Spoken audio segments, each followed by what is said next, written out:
And what tax the rich, the poor. Fred, undu timi na de mupogore. Nikech deficit e budget nyaka engi manyaka bedie Kenyan context. Omulo ingeni maratil, nyaka kete kada wecha yanga. Yes. Dweche adek kane gisedonjo.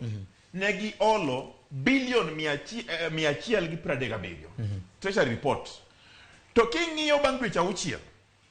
Giolo mang'eny gi billion 17.4 moloyo mane Uhuru Kenyatta olo gi Ruto e higni 5 te. Mago gik mani kae. Kowacho ni ana wacho mana treasury report. Minyalo ng'iyo ka, minyalo google. Kowacho ni concession loan en loan tiene ni kiolo tiduoko. Jopiny mabiro duoko gi. Koro we nyiso ni concession loan, jopiny kia wach concession loan go. Jopiny ng'eyo ni kan iolo to ibiro chor gi osuru to giduoko. Aya. Koro wan wacho DOJ an gimo mulo wacho ka okayiego nikech omulo en otimo PR mar Ruto.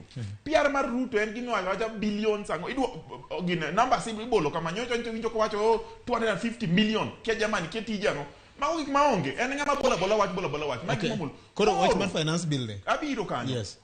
O wacho ni parliament mantie gi ratiro mar formal commission inquiry madhi ng'iyo kaka weche mane subsidy otiyo. Wan warwako une koro wacho nu netelo kata no donjo gi disa kamano diure parliament ke noru commission inquiry no obiro miso to ka wacho ni en wacha mano be wan wenu kamano. Finance bill 2023 my bill makoro japiny nyaka some gimoro amora. Ma kise somo mo mane kata Koran doge bill koro. Som bill nikech bill ni ema dhi ketho kendo ema dhi gero. Gik modhi ketho en ni ntiere weche moponde iye kacha ma omulo giro ok nyawa chuno. Weche moponde iye kacha se wacho ni VAT kacha ema jogi dwa choke. Ka ineno petroleum products gigolo from 8% finance bill 2018 mane en 8% nikech no osiroji sani koro odhi dok nikech otimni deleted obedo deleted koro tieno odhi dok 16%. Kodok 16%. To gimora mora matiyo gi mafuta mitoka ng'owa gigo te nengo gi dhi malo. Mano wan mwadhi chulo jopiny. Apenjo kama endi. Abro duoko. Matini koro weka ka nentie chon mondo bedo olo pesa mar goyo jek sirkal. Iwinjo wane samarach VOJ. Wane samarach ma economy gore piny.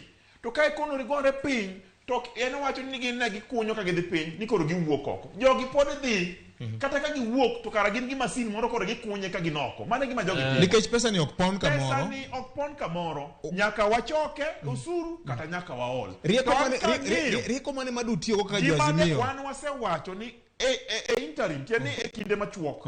No nego boni subsidy cha odhi mbele mondo osir jowa. Then e wach solo osuru yauru business mondo ji mang'eny ochudi, ji duto te ochudi tiduoke piny. Ing'eni ka ichoko matindo mang'eny tibiro choko mang'eny. To kichoko madito to tin ok norom. Koro mane rieko modwa miyo Ruto. Ing'eni Ruto nigi ojanja moro mar bolo weche gi numbers gi number. Umulo bere mos. Abiro iri. Mulo pi. Rieko ni wan kaka Azimio king'iyo manifesto wa ne wayieko kendo wayanda langa ni wan e weche mag tax regime weche madhi gi osuru ni to nyaka wami jopiny yot nyaka waduok tax sani endi mondo mi jopiny owinja maler adwa lande maber e joma tiyo sirikal michulo sara man gi payslip kisomo payslip ni no tineno ko ong'adi chik wacho ni nyaka chuli a third achiel ewi adek mar pesa ni duto te kuma wachopeni kata kapok osuru gi omedi a third cha oserumo loan ang'o pay NSIF NSSF gigo duto te koro mondo mi wakony jopiny nyaka waduok osuru piny ma ting'iepo yo man reja man piny nikech osuru oduok piny koro production ni piny en owacho ni sani ne gitimo subsidy on production to an napenjo gweng' kucho to mbolea magiwacho ni be useyude onge ng'a oseyude koro tiene mbolea ni bentiere kuonde mitere ma kuonde moko gwenge moko wanarit bunge